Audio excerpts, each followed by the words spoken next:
Phil Egan is with us. Phil, good morning to you. Morning, lads. How you doing? We did a good bit on Liverpool earlier, so we'll come back to that if we've got time at the end. But there's a couple of other things that I did want to talk to you about. The Chelsea game tonight.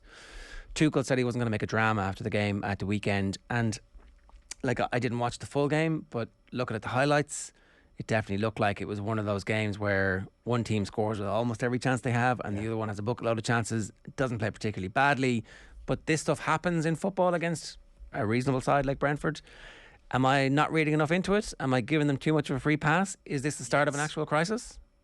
Sorry, Phil. I think so. I think that was a surprising thing about watching the Brentford game back, was I assumed that was like Chelsea got done here a little bit. Brentford were way better than Chelsea on Saturday. Yeah, look, I think the Eriksen signing for Brentford has transformed them. Also, Raya being back in goal is absolutely massive for them. I don't think it's a coincidence that they've got their form back since he's come back in as well. But look, this happened Chelsea last season. Remember West Brom hammered them. I know they had a player sent off that day, but he clearly had one eye in this game. We know Chelsea aren't going to catch Liverpool or City. They're going to finish in the top four. So it's all about the Champions League now. They're the defending champions. And, you know, you look at the team selection, look at the midfield they had out against Brentford. It'll be different tonight. Kovacic will come back in.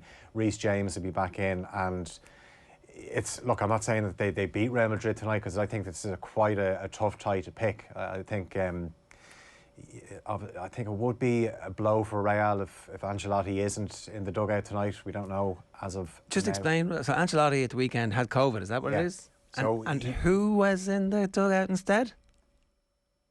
His brother. Was it his son? His son. Sorry, his son.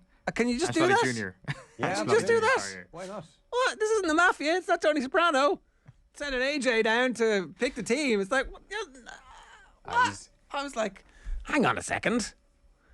One of the biggest companies in the world has decided, well, I'm not available because of COVID. I'm going to send the son.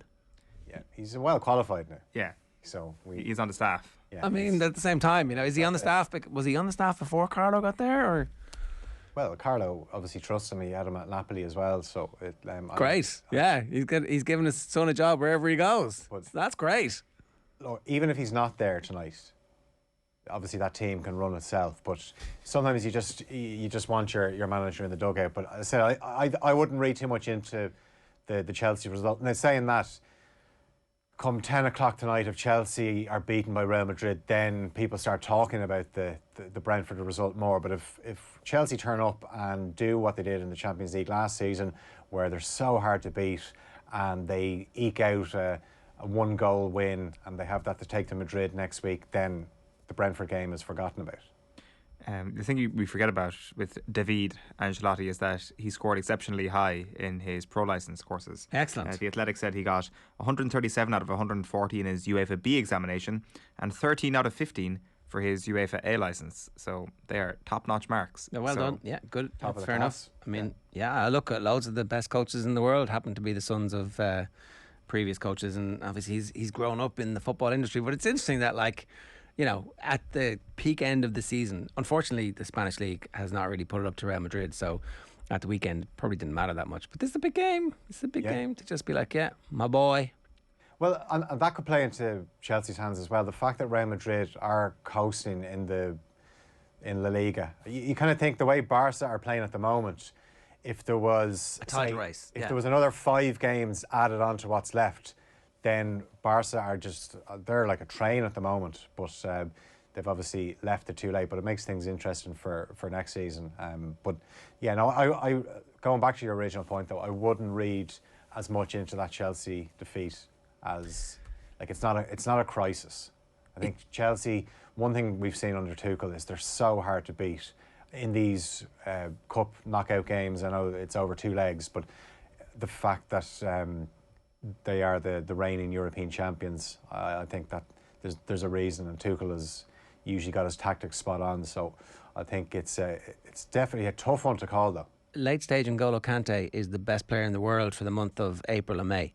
That's like the rest of the year he's kind of like grand. You're like, oh, sure is he worth his place in the team? But these are the games where he comes alive, isn't it? Man of the match of these 2 legs. That's my outrageous prediction.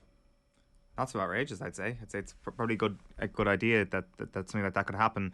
Like, it depends how much you are looking into Saturday. Like, I'm not convinced that Chelsea would have gone into Brentford at the weekend thinking they're home and hosed, thinking that they would have been absolutely fine in the top four. Still think they need to get a couple of more games. They didn't know that Arsenal were going to lose to Crystal Palace. They will, of course. They didn't know that Arsenal were going to lose to Crystal Palace, and they've had a couple of shaky results. But as you say, Phil, there is this sense of Tuchel being an excellent cup manager and a European Cup manager, and then when you play into that, the factor of Kante and players coming to the ball nicely last season, there's definitely a sense they could do something in this tie. Yeah, and Kovacic just coming back in. I think Kovacic is almost like does he get the recognition he deserves? Maybe the fact that he was part of the Real Madrid squad that won the 3 in a row, but wasn't always getting his game, and then gets his loan move to Chelsea. But I think he's been exceptional, especially under Tuchel. I think when you're in those tight games, he just seems to have that extra bit of time on the ball.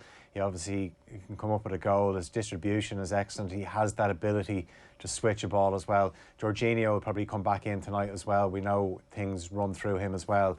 So the midfield, we know how good Real Madrid's midfield is in terms of the experience it has. But if Chelsea play with a certain intensity, can that Real Madrid midfield hold up for the 90 minutes?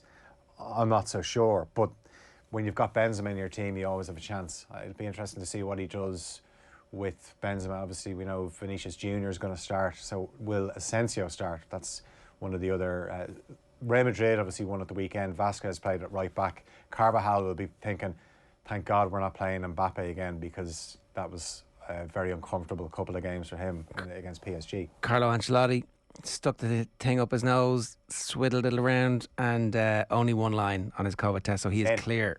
He is going to London. Poor David. That was his time to shine. Yeah. And Carlo will get a lovely reception at Stamford Bridge. Probably Double will. winner, yeah. Daddy's home. Time Absolutely, to take over. He'll have the eyebrow out. And he'll be every chance in the world he ends up back at Chelsea at some point. Yeah, well, they're kind of not too dissimilar from the way the Netherlands go. I don't know if you've seen the news, but Koeman has taken back over after Van Gaal takes charge at the World Cup. So they've obviously got a little rota system going on. So Carlo must be. Gus Hiddink as well. Koeman was mad getting out when he got out, because it was only going to be an opportunity for him to do something really good once with them. Look, maybe I'm wrong, because he got the job back, but his reputation is in tatters. Yeah. Frank de Boer better keep like 2025 clear. He'll be in the... Just needs one gig in the meantime. Do you reckon Dick Advocat has one more? One more, definitely, maybe. yeah. OTB AM is brought to you live each morning by Gillette Labs for an effortless finish to your day. What did you make of Liverpool last night? I thought they were very good. There was a little sticky patch in the second half, bit like the game at the San Siro against Inter Milan, where Liverpool were quite comfortable, and then just one or two little bits of sloppy play almost encouraged the opposition. But then Klopp, obviously, you have the option of 5 substitutes in Champions League games, something that will be in the Premier League next season, and he was able to make a triple substitution, and it just seemed to calm things down a bit. But that Diaz goal is the icing on the cake. And the thing is, Liverpool created so many chances, and I said it after the game last night that there is going to be a game this season where they bury all those chances. A bit like what happened at Old Trafford in the first half, where everything they touched went in. And it could be Sunday, who knows? Who knows what team he'll go with. Remember last season, away to City, Liverpool made a lightning start where he played the 4 of them. Everyone was thinking, will he go with Jota or Firmino? He played the 4 of them. And one thing, I know you talked to Graham Hunter about this yesterday, about Guardiola and his tactics. He was able to readjust after being absolutely shell-shocked for the first 20 minutes. So if Liverpool are going to beat City on Sunday, I think they need a quick start. I kind of feel Liverpool have to win on Sunday. I'm not saying if they draw that the title race is done, but just looking at the run-in, I think City have a much more favourable run-in. There's not a game there where I think that they're going to come unstuck. Maybe Wolves away, which has to be rescheduled because Wolves will be thinking back to the game at the Etihad earlier this season where they would have felt hard done by with the penalty they conceded and Raúl Jiménez being sent off. But whereas Liverpool's fixtures are a lot tougher, and the psychological blow it could strike if Liverpool go to the Etihad and win. It would definitely be significant. Perhaps there'll be a hangover from City after one of the European games if things don't go well, and that is still up for grabs after last night as well. I know you wanted to mention Everton and Burnley, or Burnley-Everton tonight. That's in the Premier League. No one's going to be paying attention to it while the Champions League is on. But it's a 7:30, so you can watch the first half an hour, and it's such a big game. If Burnley win, they're only a point behind Everton. And then, speaking of run-ins, Everton's run-in looks horrendous when you're looking at a team that don't win many games. They play United, they've to play Leicester, they've to play Liverpool, Chelsea, Watford. They have Arsenal on the last day of the season.